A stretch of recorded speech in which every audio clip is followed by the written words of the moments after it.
con 3 cuerpos hallados mutilados en Florencio Varela. Y está Javier Alonso, que es el ministro de Seguridad de la provincia de Buenos Aires. Sabemos que ha tenido unos días tremendos. ¿Cómo le va, ministro? Buenas noches. ¿Qué tal? Buenas noches, Antonio, a todo el equipo, a la audiencia. ¿Qué se sabe, ministro? ¿Cuál es la última información que se conoce ahora? Bueno, hemos avanzado mucho en la información, en la investigación. Yo le diría que tanto la ciudad de Buenos Aires, en particular toda la zona sur, y el Gran Buenos Aires, es un hormiguero porque estamos haciendo una investigación muy exhaustiva. Hemos avanzado mucho sobre los 4 detenidos que ya tenemos, que en principio se negaron a declarar ante la Fiscalía, que están remitidos en la alcaldía ya, fueron remitidos a la alcaldía. Tenemos ya 8 personas más identificadas, de estas 8 personas más identificadas, todos partícipes indispensables para hacer la salvajada que se hizo. Tenemos muchísimo detalle, la verdad que el trabajo que hizo la policía fue magnífico, el nivel de capilaridad territorial, la inteligencia que tenemos en el territorio y el trabajo que hicimos con las cámaras fue clave para poder identificar a todos los actores, a los vehículos involucrados, el trabajo que hicimos con la tecnología. Eso nos está llevando a los diferentes involucrados en algo que no hay forma de describirlo, ¿no? Yo creo que todos los que estuvimos involucrados, nosotros dimos aproximadamente el martes a las 7 de la tarde, encontramos la casa. Entre las 6 y las 7 de la tarde encontramos la casa de Florencio Varela y todo ya lo que encontramos, todo ese escenario, haber encontrado a los detenidos, cuando logramos llegar a desenterrar los cuerpos, todo fue algo que nos indignaba, que nos daba rabia. Fue aparte. Es terrible, es terrible. Mutiladas. ¿Cómo? La chiquita de 15 años mutilada. Sí, la verdad que las 3 fueron torturadas para que verse a sí mismas, ¿no? Fue algo que fue muy tedioso. ¿Eran testigos ellas mismas? Claro, claro. De la mutilación de la otra. Claro, fue toda una tortura física y psicológica y además transmitida en vivo. Digamos, eso nosotros por diferentes testimonios lo tenemos muy comprobado, documentado ante el fiscal. Se han escuchado muchas cosas en los medios. La verdad que a mí me llega por rebote porque no tenemos tiempo de mirar la televisión o de escuchar. Hay periodistas que nos preguntan. Pero bueno, estamos ante una organización de una nueva generación. Ellos se hacen llamar así, la nueva generación. La nueva generación. La nueva generación. El líder tiene, no quiero dar muchas precisiones, nosotros lo tenemos identificado. Tiene entre 20 y 23 años. 23 años. Sí, entre 20 y 23 años. Son procedentes de Baguá, de Perú, una localidad o pueblo de Perú. La persona que tenemos detenida es un poco más grande, también proveniente de ese lugar. Y bueno, nos contó cómo le dio trabajo, ¿no? Se había venido este jefe, ellos le dicen el jefe J, el pequeño J, porque siempre usan nombres con J. Julio, Julito, Jonathan, Jonás. Se va cambiando los nombres en los diferentes lugares donde está, pero siempre J para todos. Todos hablan de él con temor, todas las personas que fuimos entrevistando y que fueron hablando, todas hablan con mucho temor. Cuando fuimos a allanar a 21-24, hubo varios medios que estuvieron caminando por el barrio, los testimonios de las madres muy temerosas, de todos los vecinos del barrio, lo mismo que en la zona de Flores, donde habrían conocido a estas chicas, donde habitualmente se dio la relación, donde ellas estaban. Ellas pasaban prácticamente su tiempo en ese barrio, más que en Matanza. Y bueno, todo esto nos deja sin palabras. Fue clave todas las cámaras que tenemos, que fuimos incorporando, el trabajo de los centros de monitoreo. Nosotros, sábado a las 9, para que ustedes tengan una idea, nosotros recibimos 1.500 búsquedas de paradero por mes. Por mes. 1.500 búsquedas por mes. Muchas veces en las primeras horas, alguien que se quedó sin batería, una chica que se enojó con los padres, se fue a la casa de una amiga, y en las primeras horas lo resolvemos con seguridad, con el área de seguridad. Pero hay 500 casos que se ocupan los investigadores, los detectives del área de investigaciones, pues son cuestiones más complejas. Cuando el domingo llega la DDI esto y empezamos a ver quiénes son las víctimas y la trama compleja que ustedes pudieron ver ya, quiénes son las víctimas y las actividades que tenían y la vida que tenían, empezamos a tomar esto y con un nivel de compromiso mucho más importante. Enseguida se pidieron los teléfonos de las 3. Claro, porque empiezan por ahí. Era día domingo, ¿no? Eso nos ayudó mucho. La primer cámara que encontramos en la estación YPF, el domingo no nos pudieron dar las cámaras porque no estaba la persona que tenía la llave, entonces tuvimos que esperar. Pero bueno, una vez que identificamos la camioneta, que tenía una particularidad que fue clave, que tenía un techo de vidrio y tenía una llanta distinta a las otras 3, porque la patente no la veíamos.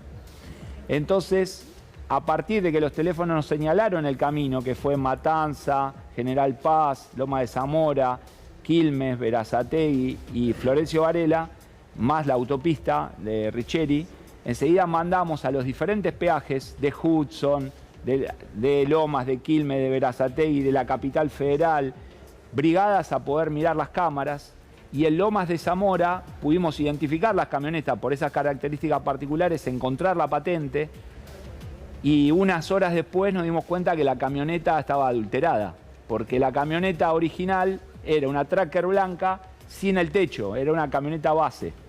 Y a partir de ahí pudimos documentar un montón de cosas. Llegamos a Varela, la camioneta había desaparecido en Varela, no volvía a salir. Identificamos otros vehículos que acompañaban a esta camioneta Tracker, que están todos documentados, que eran manejadas por otras personas. O sea, que ellos no iban solos en la camioneta, no. Había más vehículos. Había más vehículos que iban atrás sin que se dieran cuenta. Cuando llegamos a Varela, estuvimos revisando cámaras por todo Varela y fuimos siguiendo la camioneta con cámaras particulares hasta que pudimos dar con la casa en la que estaban y encontramos a las personas limpiando con cloro la casa. Eso decían que había mucho olor a cloro. Muchísimo olor a cloro, se habían mal lavado las paredes, como que vio cuando uno empieza a limpiar algo que está muy sucio y se limpia, se hace una primera limpieza y después hay que seguir. Bueno, llegamos después de esa primera limpieza, encontramos muchas manchas hemáticas. O sea, pero eso era un regadero de sangre. Y sí, todo fue con cuchillos. Ministro, con cuchillos. ¿Cómo cree que afecta en casos como estos la situación socioeconómica a este tipo de delitos? ¿Cree que hay efectos sobre el advenimiento de este tipo de causas o homicidios en el marco de la narcocriminalidad? Yo creo que el efecto que se buscó acá, a ver, todo esto estaba planificado, toda la secuencia fue para que esto quede impune y quedan 3 chicas desaparecidas. O sea, el objetivo de ellos era que quedaran 3 chicas desaparecidas, que podían decir que una red de trata las habría secuestrado, y ellos, con el documento del video, eso iba a circular de boca en boca para generar un líder temerario del que tuvieran pánico propios y ajenos, ¿sí? Los propios y los adversarios. Yo creo que el objetivo del delito tuvo que ver con eso, con fortalecer esta nueva generación y marcar una nueva manera de llevar adelante esta tarea. Yo creo que haberlos descubierto, haber encontrado los cuerpos en algo que fue una tarea destacable por parte de la policía, porque estas familias tienen esos cuerpos. Nuestro país tiene historia con las personas desaparecidas, que es muy triste, que sabemos el daño que produce eso.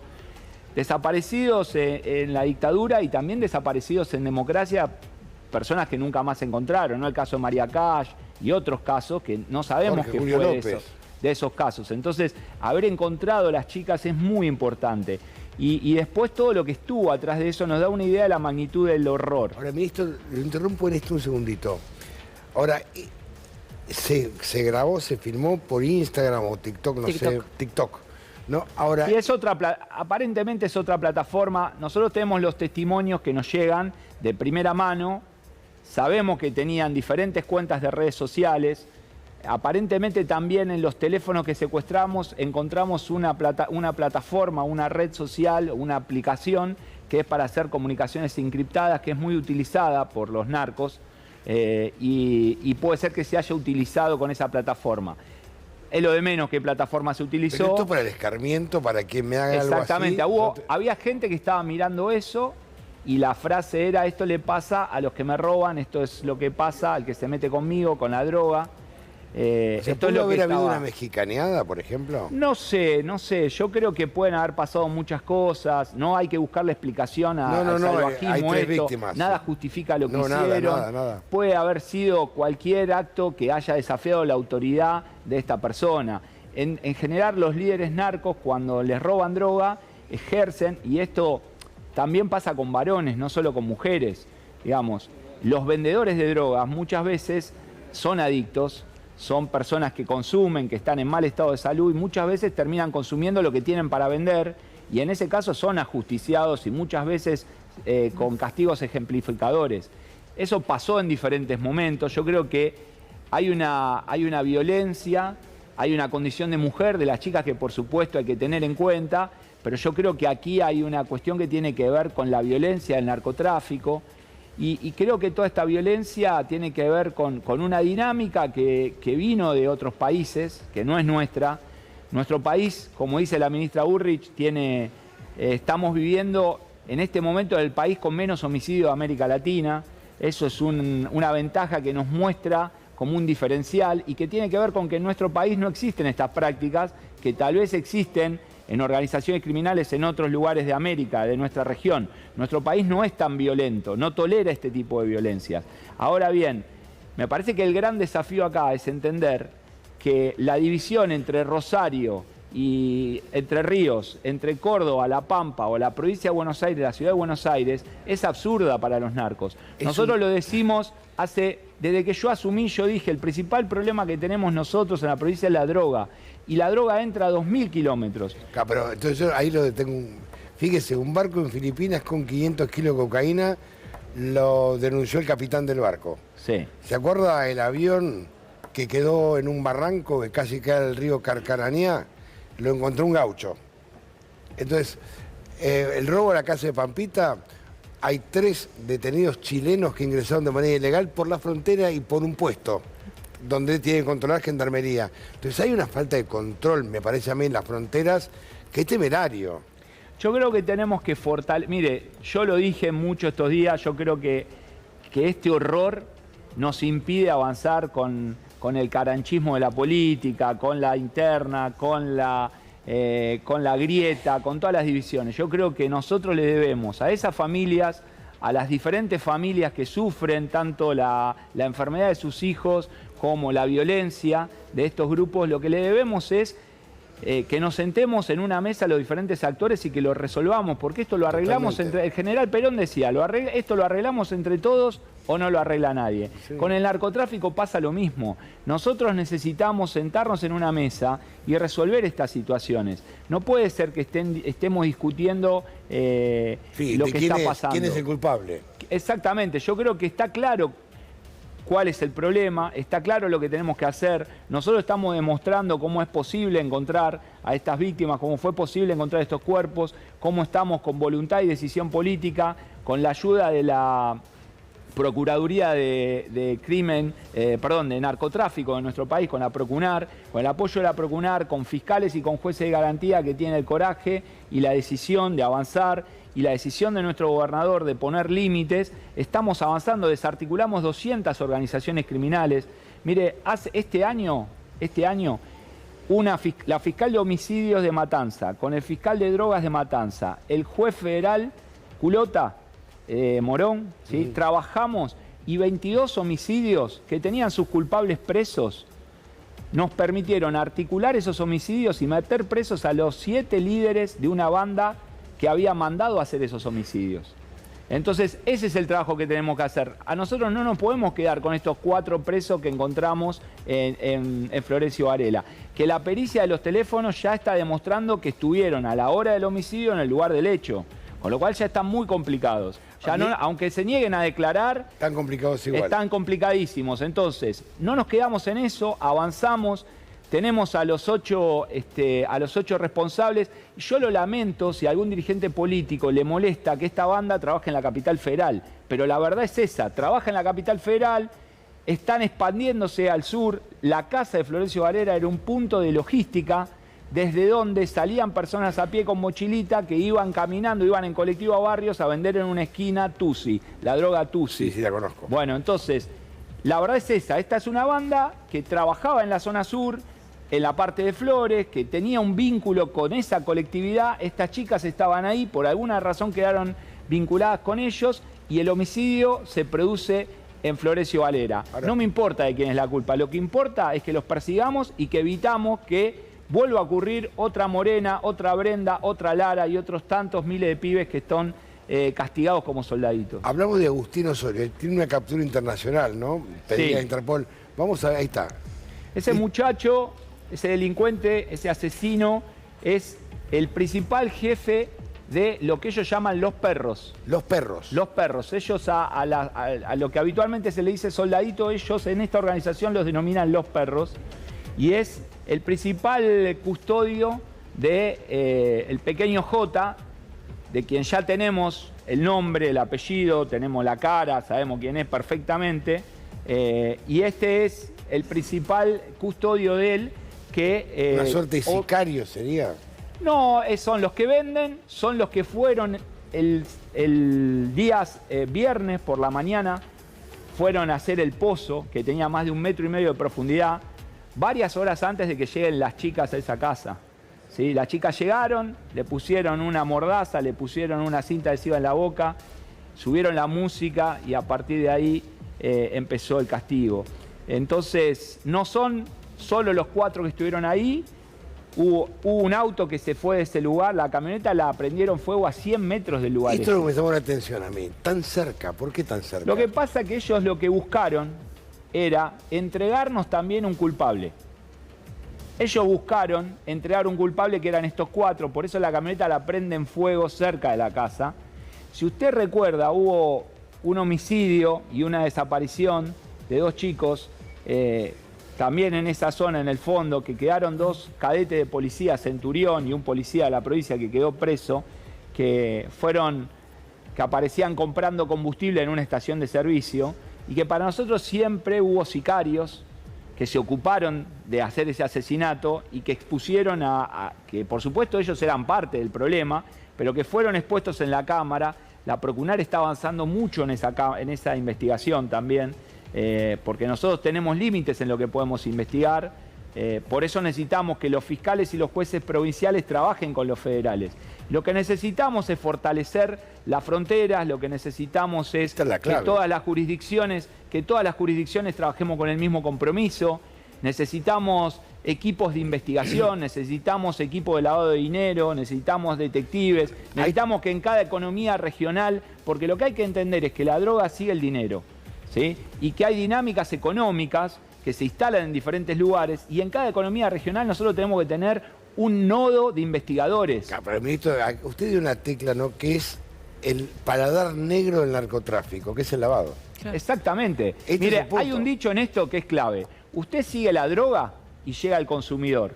Usted sigue la plata y llega al jefe de la organización. Pero es clave. Entonces, nosotros desde que llegamos, cuando nosotros llegamos a la provincia con el gobernador, había 6.000 y pico de dealers presos. Todos los que estaban presos por drogas eran todos pibes, pobres, sin dientes, desnutridos, adictos. Desde que llegamos nosotros metimos preso a todos los que tenían pedido de captura. Mameluco, aceite, verdura, la gorda Laura el otro día, que es el nombre que ella se ponía en San Martín, toda la zona de San Martín, la zona de Moreno, la zona de General Rodríguez, todo eso era tierra de nadie. En ese momento sí que era tierra de nadie. Todos esos están todos presos.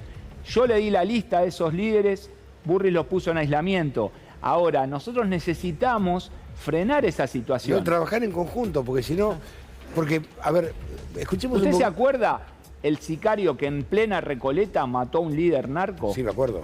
Bueno, las cosas no pasan solo en la provincia de Buenos Aires. Las cosas pasan en la provincia de Buenos Aires, pasan en la capital federal, pasan en Entre Ríos, pasan en Córdoba, en Rosario, en todo el país pasan. Porque en todos lados se consume. Entonces, tenemos que ponernos los pantalones largos y yo creo que el gobierno nacional tiene que entender que tiene que convocar a una mesa de trabajo donde seamos serios, que tiene que convocar en el Parlamento, La ministra de Seguridad, como ministra de Seguridad nos juntamos, yo le brindo información, trabajamos bien, pero ella también tiene que entender que no puede ser ministra de Seguridad, persona de confianza del presidente, principal candidata de Jorge Macri y decir que los problemas son de la provincia de Buenos Aires. Que se saque el traje de candidata de la capital federal, que asuma que en la capital federal también hay organizaciones de narcotráfico y tenemos que trabajar juntos para combatirla. Que cuide la frontera. Digo, cuando conversa con usted, la ministra de Seguridad, en estos diálogos de coordinación que supongo que tienen, que usted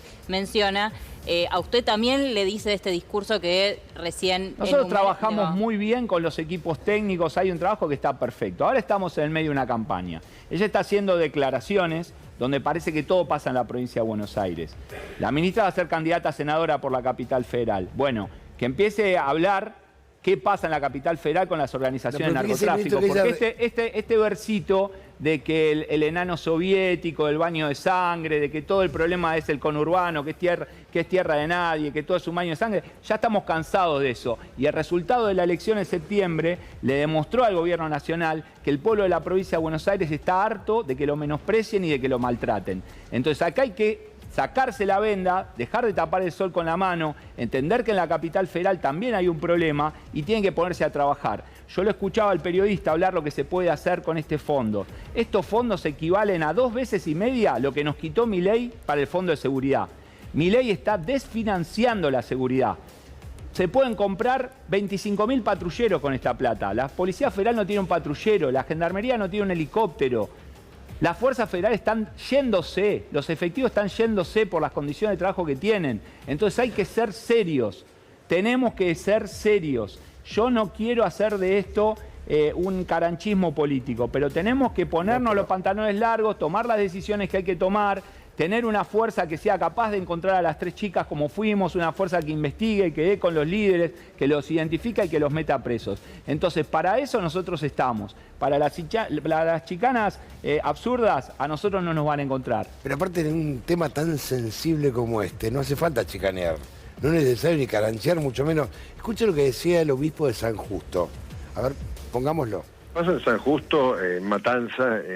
no es distinto a lo que pasa en muchas de nuestras barriadas. Asistimos a un fenómeno que por un lado es la mafia narco como estado paralelo, que va avanzando a medida que el Estado retrocede en sus políticas públicas dentro de nuestros barrios. Entonces hay lugares que siguen exactamente igual que hace 50 años, con el crecimiento demográfico que eso significa, con la falta de servicios públicos, la falta de cloacas, la falta de colegios, la falta de hospitales, lo que va siendo el caldo de cultivo de, no digo de todos, ¿no?, pero en cierto ambiente de marginalidad. Y con el fenómeno de estas últimas décadas de la introducción del tema narco, muy despacio, pero que se ha constituido y se ha empoderado como un estado paralelo que va solucionando económicamente, a costa de la vida, los problemas inmediatos de la gente, de comida, de salud, de remedios, de las necesidades básicas que tiene la gente. Lo que dice el obispo es lo mismo que dice, digamos, los gobernadores serios, ¿no?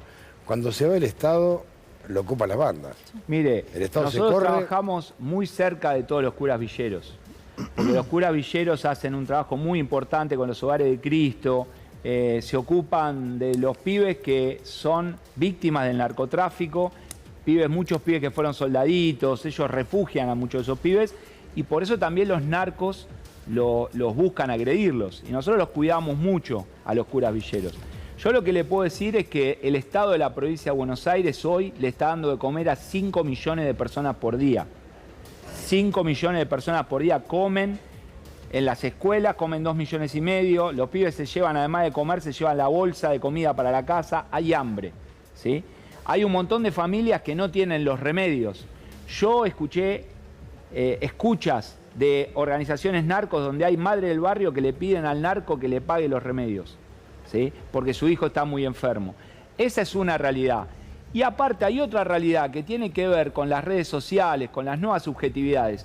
Nosotros hacemos un programa de prevención en muchos barrios que estuvieron copados por el narco en tiempos donde la policía no entraba, y nosotros hoy con la Fuerza Barrial de Aproximación, con la UTOI, estamos presentes en esos barrios, juntamos a los pibes y le preguntás, ¿cómo podemos vivir mejor en el barrio? Y hace falta plata. ¿Y cómo van a conseguir plata? Y ahí surgen, siendo narco, la chica dice haciendo un OnlyFans, ¿sí? Entonces, acá el secreto, Antonio, es generar trabajo. Nosotros tenemos que poder generar trabajo, necesitamos que los pibes estén en la escuela, necesitamos que estén en los clubes, necesitamos que tengan un horizonte de futuro, un proyecto de vida. Eso es lo que va a combatir al narco. Que tengan, ¿sabe qué? También, ministro, expectativa.